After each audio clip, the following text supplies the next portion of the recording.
Assalamualaikum warahmatullahi wabarakatuh. Hey ho Sobat Gesit, kembali lagi nih di konten Duta Gesit SMK Negeri 1 Kalibawang. Bersama saya Siti Mamlukatun dan saya Dalviami. Minggu baru, tema baru dong pastinya. Dan tema kita pada minggu ini yaitu tentang My Role Model. Apa sih My Role Model itu? My Role Model adalah seseorang yang dijadikan oleh seorang atau sekelompok orang sebagai teladan hidup, panutan, atau pemberi inspirasi bagi orang tersebut. Nah, spesial banget nih. Hari ini kita telah kedatangan sosok role model yang ada di SMK Negeri 1 Kalibawang, yaitu Ibu Aminurita Fajar Astuti selaku Kepala Sekolah SMK Negeri 1 Kalibawang. Selamat siang Ibu Ita. Selamat siang. Nah, Ibu Ita kan menjadi seorang kepala sekolah nih di SMK Negeri 1 Kalibawang. Apakah menjadi kepala sekolah merupakan cita-cita Ibu? Sebenarnya untuk menjadi kepala sekolah, benar nih ya, ini bukan cita-cita saya sejak kecil. Karena ketika SD saya punya cita-cita ingin menjadi seorang dokter, sebuah profesi yang mungkin didambakan oleh semua orang ya. Kalau pas kecil pasti kita ditanya cita-citanya mau jadi apa? Dokter gitu kan. Kalau laki-laki biasanya akan menjawab jadi polisi atau mungkin jadi insinyur gitu. Tapi seiring dengan berjalannya waktu, kemudian SMP, SMA, karena saya suka banget dengan mata pelajaran matematika, saat pendaftaran untuk di kuliah, kemudian saya ingin mendaftar di jurusan MIPA. Waktu itu ditawari untuk di Fakultas MIPA Undip, MIPA murni ya, jadi matematika murni. Tapi oleh guru saya, guru BK saya, itu menyarankan supaya tidak mengambil matematika. Katanya, matematika terlalu mudah untuk kamu gitu kan. Matematika terlalu mudah untuk kamu, padahal ya susah ya. Kemudian saya disarankan untuk mengambil salah satu jurusan teknik, yang penting pokoknya teknik katanya. Sempet mau ambil teknik elektro ya, karena kebetulan suka juga dengan elektro. Sempat mau mengambil mesin juga, tapi kemudian nggak punya bayangan nanti itu kalau mau mengambil teknik sipil seperti apa. Hanya waktu itu saya ingat betul, kebetulan om saya ada yang kuliah di Fakultas Teknik Sipil di Undip, kemudian ya sudah ambil aja teknik sipil. Nah, tentunya kalau teknik sipil kan bukan dari FKIP ya, bukan dari jalur guru. Kalau kepala sekolah berarti kan dia dari keguruan. Kalau zaman dulu itu IKIP gitu ya. Kalau sekarang kan sudah nggak ada IKIP ya. Nah, kemudian setelah lulus S1, waktu itu sudah bekerja di proyek ya. Di proyek, kemudian sambil sekolah, sambil kuliah lagi, mengambil akta 4. Terus saya masih ingat banget itu. Waktu itu saya mengabdi di salah satu sekolah swasta. Dan saya yang mengajar matematika, kimia, fisika kayak gitu. Habis itu terus kemudian menikmati untuk menjadi seorang guru. Nah, kemudian akhirnya terus menjadi, karena sudah suka dengan guru, menjadi seorang guru, ya udah mantep lah. Kemudian proses saja sih, waktu jadi guru juga tidak pernah berpikir wah saya mau jadi kepala sekolah, juga tidak. Tapi ada satu hal yang kenapa saya mau jadi kepala sekolah. Bagi saya bahwa ketika kita ingin berkiprah di dunia pendidikan dan kita betul-betul ingin memajukan sebuah pendidikan, maka kita harus menjadi salah satu penentu kebijakan. Penentu kebijakan yang paling kecil skupnya ada di satuan pendidikan, berarti jadi kepala sekolah. Jadi tujuannya sederhana itu saja sih, bukan kemudian menjadi seorang pemimpin yang nanti bagaimana itu tidak, tapi betul-betul memang tujuannya murni bagaimana nanti ketika saya menjadi seorang kepala sekolah, saya bisa mengambil sebuah kebijakan yang tentunya berpihak pada anak-anak, berpihak pada masyarakat, terutama masyarakat kecil. Gitu. Saat kuliah teknik nih Bu, ya. Nah, Ibu punya angan-angan, mau pindah cita-cita aja Enggak, saya kuliah di teknik sipil itu jurusan yang termasuk keren waktu itu ya, apalagi kalau di Undip gitu. Pelajarannya susah-susah juga. Kalau di SMK, di STM ya jurusan bangunan. Pelajarannya susah-susah sekali, saya akui itu. Maka ketika saya menjadi guru di SMK 2, saya menjadi guru di SMK 2 itu kan mengajar di anak-anak jurusan bangunan ya. ketika murid-murid saya mungkin dari 30 itu yang mudeng paling 3-5 orang, saya sangat maklum karena pelajaran itu memang sangat susah sekali.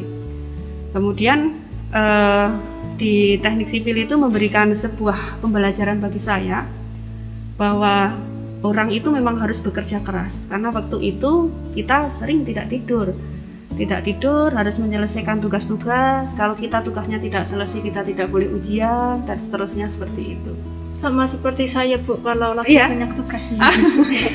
Jangan-jangan kamu mungkin karena sistem kebut semalam ya. Karena waktu-waktu yang lainnya mungkin buat rumpi dulu dengan teman-temannya. Terus perasaan ibu tuh gimana menjadi seorang pemimpin, apalagi ibu ini seorang perempuan?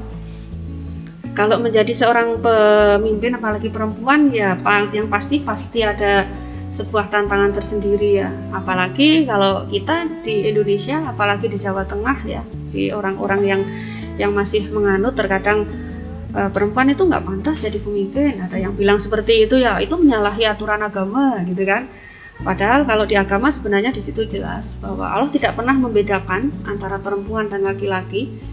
Yang membedakan perempuan dan laki-laki itu adalah tingkat ketakwaannya. Dan setiap manusia itu adalah pemimpin.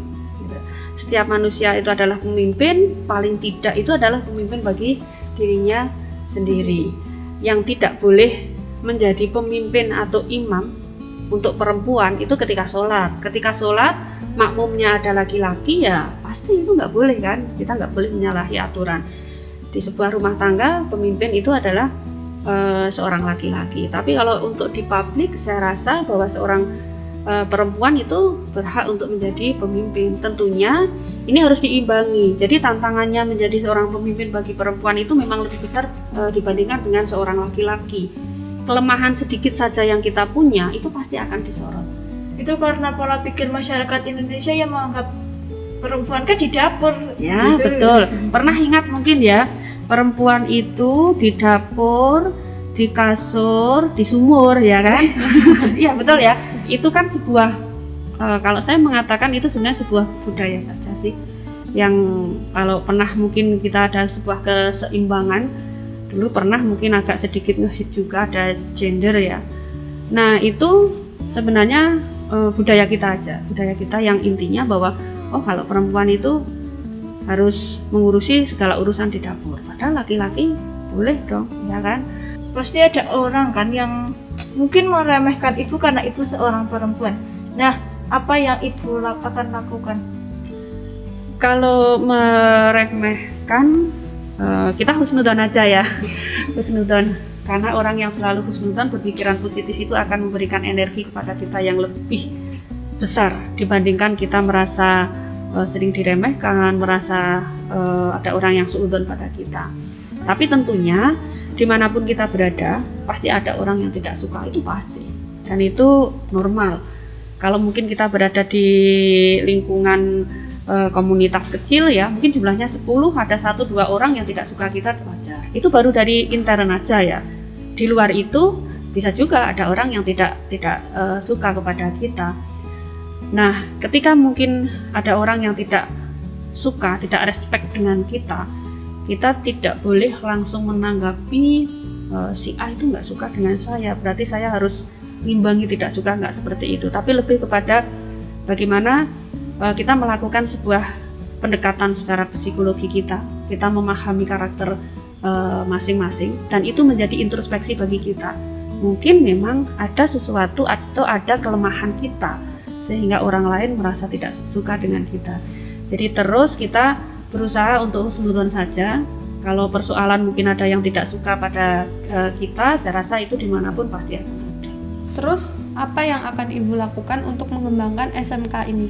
Kalau untuk mengembangkan SMK ini tentunya butuh perjuangan yang luar biasa, butuh waktu yang mungkin tidak hanya 1 tahun, 2 tahun ya.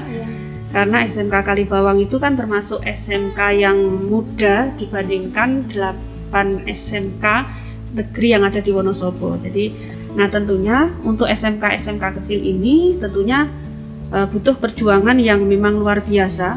Bukan hanya perjuangan seorang kepala sekolah tentunya, tapi perjuangan dari semua warga yang ada di sekolah itu, baik ada Bapak Ibu guru, ada TU, kemudian ada siswa juga yang memiliki rasa tanggung jawab bagaimana untuk bisa mengembangkan SMK ini. Nah, kemudian karena SMK ini memang berada di desa, kalau saya dulu sering mengatakan waktu awal-awal datang ke sini, ini SMK-nya tidak ada di Google Map gitu ya. Karena kalau pas ada pertemuan kemudian ditanya kepala SMK mana, SMK Kalibawang gitu kan, mana itu gitu kan. Jadi ada yang nggak tahu gitu. Mungkin orang Wonosobo juga ada yang tidak tahu SMK Kalibawang itu mana sih gitu kan. Tapi sekali lagi, setiap apapun yang kita hadapi, kita jadikan itu sebagai evaluasi bagi kita untuk tantangan kita, dan itu yang membuat kita kemudian terus berpikir, terus berinovasi, terus berkreatif, apa ya yang harus kita lakukan untuk bisa mengenalkan SMK ini. Setidaknya SMK Kalibawang sudah tidak asing terutama untuk masyarakat di sekitar Kalibawang, lebih-lebih lagi untuk Sekup di kabupaten atau Sekup di Jawa Tengah ya. Kita harus membangun mindsetnya dulu. Kalau saya itu adalah mindset SDM, sumber daya manusia itu yang memang harus betul-betul kita bangun terlebih dahulu. Bukan berarti dulu SDM-nya tidak baik, bukan. SDM-nya dulu baik, tapi coba kita tingkatkan lagi. Program kerja SMK Bangun Desa itu kan menarik sekali, Bu. Oh ya. Nah, itu dapat inspirasi dari mana sih, Bu? Kalau sebenarnya sih untuk program SMK Bangun Desa itu beberapa SMK, kalau kita bicara SMK-nya skup nasional ya, bukan di Kabupaten Wonosobo ya, tapi secara skup nasional itu memang sudah ada, terutama SMK swasta. SMK swasta itu sudah ada program SMK Bangun Desa, dan tahun ini program SMK Bangun Desa sebenarnya menjadi sebuah program kementerian juga ya. SMK Bangun Desa itu sebenarnya sebuah program bagaimana keberadaan SMK memiliki sebuah manfaat, ada kontribusi SMK untuk desa. Karena mau tidak mau bahwa apabila di situ ada satuan pendidikan, itu biasanya desa masyarakat pasti akan banyak berharap apa sih dengan adanya sekolah di sini itu apa yang bisa dirasakan oleh masyarakat. Maka kita mencoba untuk membuat program SMK Bangun Desa. Ya tentunya kita nggak bisa berbuat banyak ya, tapi setidaknya SMK punya SDM. SDM yang saya maksud di sini punya Bapak Ibu guru, punya kompetensinya masing-masing. Jadi sederhana, dimanapun kita berada kita harus bisa belajar untuk bermanfaat bagi orang lain. Karena kebahagiaan seseorang itu sebenarnya diukur bagaimana kita bisa bermanfaat untuk orang lain, bukan diukur dari hal-hal yang lain ya. Kalau saya pernah menyampaikan, kita mungkin menilik sejarah zaman dulu bahwa ada yang mengatakan kalau kebahagiaan itu diukur dari sebuah jabatan, maka orang yang berhak untuk bahagia mestinya Fir'aun gitu kan. Karena Fir'aun itu kan penguasa, tapi pertanyaannya, apakah Fir'aun itu bahagia? Jawabannya tidak. Kalau kebahagiaan itu diukur dari sebuah kekayaan, maka yang berhak untuk bahagia berarti Korun, ya kan? Tapi pertanyaannya, apakah Korun itu bahagia? Tidak juga. Nah, kebahagiaan seorang guru ketika melihat peserta didiknya ketika sudah lulus itu sukses, itu sudah menjadi kebahagiaan yang luar biasa bagi seorang guru, sehingga kadang guru sering meneteskan air matanya ketika melihat anak yang dulu dibimbingnya sudah menjadi orang sukses, dan biasanya muridnya lebih sukses dari gurunya ya. Apa nih yang ingin Ibu sampaikan untuk Sobat Gesit yang ada di rumah? Pesan untuk Sobat Gesit, saya rasa karena untuk Duta Gesit ini melalui seleksi ya Mbak, melalui seleksi, dan di seleksi itu juga betul proses juga. Bukan berarti yang kemarin tidak masuk di 10 Duta Gesit itu tidak punya potensi, bukan. Tapi karena memang harus diambil 10, tentunya kita harus mengambil yang terbaik dari yang baik-baik ya. Nah, karena Duta Gesit namanya juga duta loh ya. Duta Gesit ini sudah menjadi salah satu program di SMK ini yang di sini saya yakin teman-teman banyak belajar. Banyak belajar nggak? Banyak sekali. Belajar memahami temennya, karakternya, gitu kan? Nah itu harus bisa kok, bisa dibentuk kok. Mungkin tadinya Mbak Siti mungkin orangnya agak emosian, gitu kan? Tapi karena dia harus menjadi seorang koordinator ya harus ngerem nggak Mbak? Sering Gas nggak? terus. Gas terus. Terus. Sering nggak merasa apa namanya sebagai koordinator kesuk dengan timnya, wah ini dikon Rene kok gak Rene gitu misalnya, ini suruh buat ini kok nggak dibuat-buat gitu. Sering nggak merasa seperti itu? Sering sih Bu. Terus antisipasinya? Saya membuat bagan itu Ya. kan dibagi tugasnya per juta kan. Saya ingetin ke jauh-jauh hari Ya. biar pas hari H sudah Sudah siap. lumayan ada persiapan gitu. Jadi pesannya ketika menjadi duta gesit ini tentunya teman-teman di sini menjadi sorotan bagi yang lain ya, karena menjadi teladan bagi yang lain, dan keaktifan kita di luar masalah akademik itu bukan berarti ini menjadi penghambat bagi kita untuk berkarir di akademiknya juga, tapi justru malah kita punya PR 2. Jadi satu organisasi kita jalan, kemudian di akademiknya kita juga bisa memberi contoh kepada teman-teman. Ini saya aktif di OSIS, saya aktif di Gesit, saya aktif di Pramuka, tapi belajar saya, tugas-tugas saya tetap terselesaikan. Nah, kemudian berikutnya kalimat yang mungkin saya ingin sampaikan, jadilah orang yang bermanfaat dimanapun kita berada, maksimalkan potensi kita untuk bisa bermanfaat bagi teman-teman kita, dan lebih luas lagi itu untuk berpikir ke masyarakat ya, ke masyarakat yang lebih luas lagi, biar keberadaan kita ketika Allah memberikan kesempatan kita hidup di dunia ini betul-betul bermanfaat. Kalau Mbak Devi apa yang dirasakan ketika sudah menjadi duta gesit? Ini kan sudah 2 bulan ya? 2 bulan atau 3 bulan? Iya. 2 bulan. Ya rasanya tuh seneng, soalnya yang tadinya belum akur sama teman-teman semua sekarang udah lumayan, udah bisa ketawa-ketawa bareng, yang tadinya canggung-canggung. Saya bisa melihat perkembangannya loh dari 10 orang itu, padahal kan jarang ketemu ya. Iya. Kalau Pak Mansur mungkin karena sering ketemu ya, saya kan jarang ya, saya hanya kadang melihatnya dari chatting di grup misalnya, kemudian melihat juga di kalau pas ada forum yang secara umum di situ ada duta gesit. Jadi perkembangan ini saya lihat memang di awal biasanya kita agak sedikit terkaku karena belum kenal. Nanti kalau sudah ini program ini misalnya dari yang pemilik programnya sudah selesai ya, saya harapkan tetap berlanjut ya. Setidaknya apa yang sudah didapatkan selama program gesit sampai nanti sekitar bulan Desember ya. November untuk edukasi, Desember untuk festival. Iya kan, sampai Desember berarti kan selesai ya. Di 2022 tetap SMK ini harus punya program untuk duta gesit ini. Nanti bisa diambil misalnya untuk duta gesitnya perwakilan dari kelasnya. Dan kita harus bisa punya program juga di bawah naungan OSIS ya tentunya ya, kalau sudah menjadi programnya sekolahan. Di bawah bindaannya nanti Pak Hirman dan teman-teman kesiswaan yang lain. Nah, kemudian setiap tahunnya itu tetap harus diprogramkan, nanti bisa kolaborasi dengan programnya UKS ya. Jadi dikolaborasikan dengan program UKS, kemudian bisa juga untuk bisa menarik peserta didik biar masuk ke SMK ini, sewaktu-waktu harus ada program-program yang memang teman-teman ini harus ke SMP. Saya ingin pesan pada teman-teman yang ada di Gesit ini, bermimpilah setinggi langit, tapi setelah bermimpi kemudian segera bangkit untuk terus meraih impian itu dengan terus berjalan dengan strategi yang mungkin harus kita lakukan. Wah, ternyata sosok my role model kita kali ini yaitu sosok yang sangat luar biasa ya. Bisa ditarik kesimpulan, yaitu walaupun kita seorang perempuan, kita boleh bermimpi dan mewujudkan impian tersebut.